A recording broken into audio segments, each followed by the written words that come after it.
So Telugu అమ్మాయిలకి ఇండస్ట్రీలో అవకాశాలు తక్కువ. ఇందాక స్టార్టింగ్లో మనం మాట్లాడుకుంటున్నాం. సో ఇప్పుడు ఇక్కడికి వద్దాం. తెలుగు అమ్మాయిలకి ఇక్కడ అవకాశాలు చాలా తక్కువ, ఎందుకంటే వాళ్ళు చాలా రిజర్వ్డ్గా ఉంటారు అంటారు. అది ఎంతవరకు నిజం?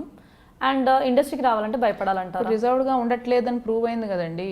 ఇప్పుడు మనం తెలుసుకోవాల్సింది ఏంటంటే కమిట్మెంట్ ఇచ్చిన వాళ్ళందరికీ ఛాన్సులు రావట్లేదు, అలాగని ఛాన్సులు వచ్చిన వాళ్ళందరూ కమిట్మెంట్ ఇచ్చినట్టు కాదని తెలిసిపోతుంది. So coming back to your question ఒకసారి అండి. సో తెలుగు అమ్మాయిలకి అవకాశాలు చాలా అసలు లేవు అని చెప్పొచ్చు ఒక విధంగా. అదే అంటే ముంబై నుంచి కానీ బెంగళూరు నుంచి కానీ ఇక్కడి నుంచి వచ్చిన వాళ్ళకి ఇస్తున్నారు, మనకి ఇట్లేదంటే అనేది ఒక్కొక్కరి దగ్గర ఒక్కొక్కటి ఉంటుందండి. ఇప్పుడు అందరినీ చెప్పలేం కదా, వాళ్ళకి ఏం నచ్చలేదు, అసలు ఎవరు వెళ్ళారో మనం ఎంక్వైరీ చేయలేదు కదా. ఓకే, కొన్ని వాళ్ళేమో ముందుకు వచ్చి ఇంకొకటి చెప్పాను, అత్యాస వాళ్ళు కూడా చాలా మంది లూజ్ అవుతారని చెప్పేసి. క్యారెక్టర్స్ అయితే చాలా మంది సెలెక్ట్ అయి ఉండేవారు, హీరోయిన్నే అంటే అన్ని స్టోరీస్కి సెట్ కారు. ఇప్పుడు వేరే వాళ్ళతో కంపేర్ చేసినప్పుడు మీలో ఉన్న గొప్పతనం ఏంటి అంటే మీరు ఇదే రోల్, పర్టికులర్ రోల్ అని ఫిక్స్ అవ్వకుండా ఏ రోల్ వచ్చినా అలా సెలెక్ట్ చేస్తూ ముందుకు వెళ్ళిపోయారు. అది చిన్న రోల్ అనుకున్న ఫస్ట్ మూవీ మీరు తీసుకున్నట్టు అవుతాయి కూడా. సర్వెంట్ రోల్ అండి. నేను సరే నా ఫస్ట్ మూవీ ఏంటి కొంచెం ఇష్టం కొంచెం కష్టం సీరియల్కి 2 years బెస్ట్ హీరోయిన్గా అవార్డు తీసుకొని అంత సక్సెస్ఫుల్ సీరియల్లో హీరోయిన్గా చేస్తుండగా నాకు మూవీలో ఈ ఆఫర్ వస్తే పని మనిషి అది ఏ క్యారెక్టర్ అన్నది నేను అక్కడ చూడలేదు. నాకు ఒక మంచి ఆఫర్ వచ్చింది, where I can show my talent. అసలు నలుగురికి తెలియాలి హిమజ అని ఒక తెలుగు అమ్మాయి ఉండాలి, రోల్స్ చేస్తుంది అని తెలియడానికి నాకు మంచి ప్లాట్ఫామ్ శ్రవంతి మూవీస్ దొరికింది. I should not leave it అని చెప్పేసి చేశాను. దాని నుంచి నాకు శతమానం భవతి వచ్చింది, దాని నుంచి ధృవ, చాలా మూవీస్ అలా కంటిన్యూ అవుతూనే ఉన్నాయి.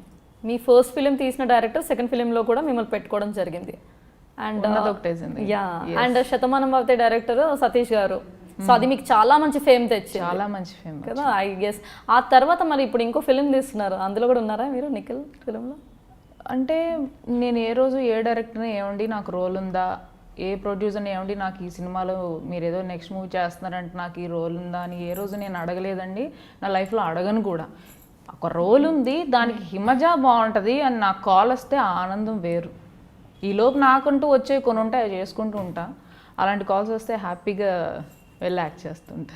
ఓకే, సో ఇందాక తెలుగు అమ్మాయిల గురించి చెప్తున్నాను కదా, తెలుగు అమ్మాయిలకి అవకాశాలు చాలా తగ్గిపోయాయి. అంటే మీరు హీరోయిన్ అవ్వకపోవడానికి తెలుగు అమ్మాయి అవ్వడం ఒక కారణం అంటారా, ఇంకేమైనా రీజన్స్ ఉన్నాయంటారా? నాకు ఇప్పుడు హీరోయిన్ అవ్వాలని ఇంట్రెస్టే నేను మైండ్లో పెట్టుకొని రాలేదు కదా, వస్తే చేస్తాను, చెయ్యనని కాదు.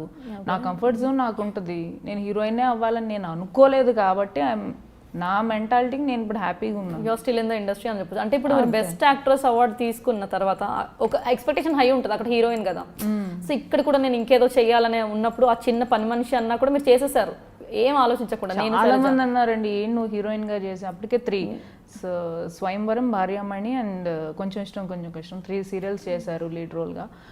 ఏంటి సడన్గా ఈ రోల్లో చూసి చాలామంది రిసీవ్ చేసుకోలేకపోయారు. అది వాళ్ళ ప్రాబ్లం. మా ఇంట్లో వాళ్ళు రిసీవ్ చేసుకున్నారు, ఎందుకంటే అది చేసింది ఇది చేస్తుంది తన ఇష్టం అన్నట్టు తీసుకున్నారు. ఏదైనా యాక్టింగ్ల వరకు చూస్తే ఆడియన్స్ అయినా బాగుంటుందండి. ఎక్కువ ఆలోచించొద్దండి. ఆడియన్స్ కూడా ఆర్టిస్టుల గురించి ఓవర్గా ఆలోచించేస్తారు. పనిని పనిలా చూడాలి. సో అన్ని రోల్స్ కూడా ఈక్వల్గా ట్రీట్ చేస్తే ఎవరికి ఉండే ఇంపార్టెన్స్ వాళ్ళ క్యారెక్టర్స్ ఆ క్యారెక్టర్లో బిహేవ్ చేయడం అంతవరకే కదా. నేనేమన్నా పని మనిషిగా నిజంగా చేస్తే ఫీల్ అయినా అర్థం ఉంది. టాలెంట్ని చూడండి అయ్యా బాబు, యాక్టింగ్ని చూడండి. మీరు అలా చూడలేకపోయారు అంటేనే నేను సక్సెస్. హై రేంజ్ లో ఎక్స్పెక్ట్ చేస్తున్నారండి. అదే అంటారండి, మీరు ఓవర్గా ఎక్స్పెక్ట్ చేసి మా మీద అనవసరంగా లేనిపోని భారాలు మా మీద మోపి మమ్మల్ని రాంగ్ రూట్స్ లోకి డైవర్ట్ చేసే పనులు మానుకోండి దయచేసి.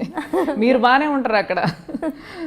ఇప్పుడు మిమ్మల్ని హీరోయిన్ చేసేస్తాను హిమజాని అని చెప్పేసి 1,00,000 కండిషన్లు పెట్టేస్తే ఆ కండిషన్లకు ఒప్పుకుంటారా? ఎందుకు నేనే డైరెక్ట్ గా ప్రొడ్యూస్ చేసుకుంటా. ఒకటి అన్ని కన్విన్స్ అవ్వాల్సిన అవసరం లేదు. కాంప్రమైజ్ అయ్యే ప్రసక్తే లేదంటారు? లేదు. సో మీకు మీరు పెట్టుకున్న రెస్ట్రిక్షన్స్ ఏంటి ఇప్పటి వరకు? అంటే ఇండస్ట్రీకి వచ్చే ముందు ఇప్పుడు కొంతమంది వస్తారు లైక్ రెడీ ఫర్ ఎనీథింగ్ అని, లేదు అని మీరు ఒక బార్డర్ లైన్ అయితే ఒకటి ఉంటుంది. సో మీకంటూ మీరు పెట్టుకున్న రెస్ట్రిక్షన్స్ ఏంటి ఇండస్ట్రీలో వచ్చేటప్పుడు? నాకు ఆ లైన్ అసలు టచ్ అవ్వలేదండి. సో దాని గురించి నేను ఎక్కువ ఆలోచించిన వేస్ట్, దానివల్ల ఉపయోగం లేదు. రెస్ట్రిక్షన్స్ అయితే పెట్టుకుంటారు కదా అమ్మాయిలు, అంటే to this extent yes I'm comfortable and if it is going beyond that ఉంటదండి. I'm not interested. అట్లా ఏం ఉండదు. హాయ్ బాయ్ వర్క్ వచ్చాం, వర్క్ చేసుకున్నాం, పోయాం, అంతవరకే ఉండాలి. ఇంకా నెక్స్ట్ థాట్ ఎందుకు ఉంటుంది? ఓకే, అదే ఉండదు. సో ఇనీషియల్ స్టేజెస్లో ఏదైనా ఇబ్బందులు పడ్డారా? అలా పడి ఉంటే ఎలాంటి ఇబ్బందులు పడ్డారు? ఇబ్బందులు అంటే ఇప్పుడు అవి స్వీట్ మెమరీస్ అండి. ఫర్ ఎగ్జాంపుల్ నేను టాలీవుడ్ ఛానల్లో యాంకరింగ్ చేశాను అన్నాను కదా, నేను హైదర్ నగర్ నుండి యాంకరింగ్కి నేను ఇక్కడ మన ఫిల్మ్ నగర్లో ఉంది టాలీవుడ్ ఛానల్, అక్కడ వరకు రావడానికి నేను 3 ఆటోస్ మారాల్సి వచ్చేది, షేర్ ఆటో. అక్కడి నుంచి కుకట్పల్లి నుంచి హైటెక్ సిటీ, హైటెక్స్ నుంచి జూబ్లీ హిల్స్ చెక్ పోస్ట్ నుంచి ఫిల్మ్ నగర్ 4 షేర్ ఆటోస్ మారి అందరిలో నలుకుంటూ ఇబ్బంది పడుతూ ఏది మేకప్ ఇవన్నీ ఇంట్లో రెడీ అయ్యి ఇట్లా ఈ గెటప్తో అందరి ముందు వెళ్ళి ఇరుక్కొని వర్షంలో దడిచి అసలు మామూలుగా అది అప్పుడు అంత కష్టం అనిపించలేదు. బట్ ఇప్పుడు ఆ రోజులు తలుచుకుంటే కష్టపడ్డాను అనిపిస్తుంది. టాలెంట్, అందం ఇవి రెండు ఉంటే సరిపోదు ఈ ఇండస్ట్రీలో, లక్ ఉండాలి. సో టాలెంట్ అందంతో పాటు లక్ ఉండాలి అంటారు. ఇప్పుడు మీకు టాలెంట్ ఉంది, లక్ ఉంది, నేను సినిమా ప్రొడ్యూస్ చేసే టైంలో మీరు నా దగ్గర రాలేదు, ఎవరు మిస్ అయినట్టు? అది మీ బ్యాడ్ లక్. సో టాలెంట్, అందంతో పాటు లక్ ఉండాలి, ఈ 3 ఉంటే సరిపోతుంది అంటారు. సో అలా అనుకుంటే ఇండస్ట్రీలో ఇప్పుడు చాలా మంది టాలెంట్ ఉన్న వాళ్ళు మీరు అన్నట్టుగా ఇప్పుడు లక్ ఫేవర్ చేయలేదంటారా? సో వాళ్ళకి అదేనండి నేననేది, ఆ టైంకి లక్ అంటే ప్రయత్నించట్లేదు ఎక్కువ అని కూడా అనుకోవచ్చు.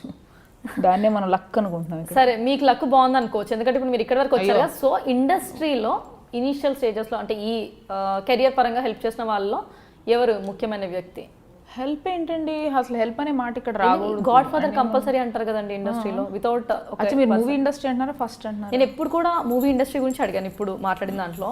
టాలెంట్, అందం ఇది ఒక్కటి, ఈ 2 ఉంటే సరిపోదు ఇండస్ట్రీలో, అంతకు మించి లైక్ ఎవరో ఒకరు గాడ్ ఫాదర్ ఉండాలనేది టాక్. అది నిజమా? ఉంటే బాగుంటుందండి, ఉంటే డెఫినెట్లీ ఎవరికైనా బాగుంటుంది. ఎవరైనా సపోర్ట్ ఉంటే అఫ్ కోర్స్ బాగుంటుంది, దానిలో ఇంకా వేరే మాట్లాడేదేం లేదు. అలాగని లేకపోయినా ఎదిగిన వాళ్ళు చాలా మంది ఉన్నారా? ఉంటే ఎవరు లేరండి.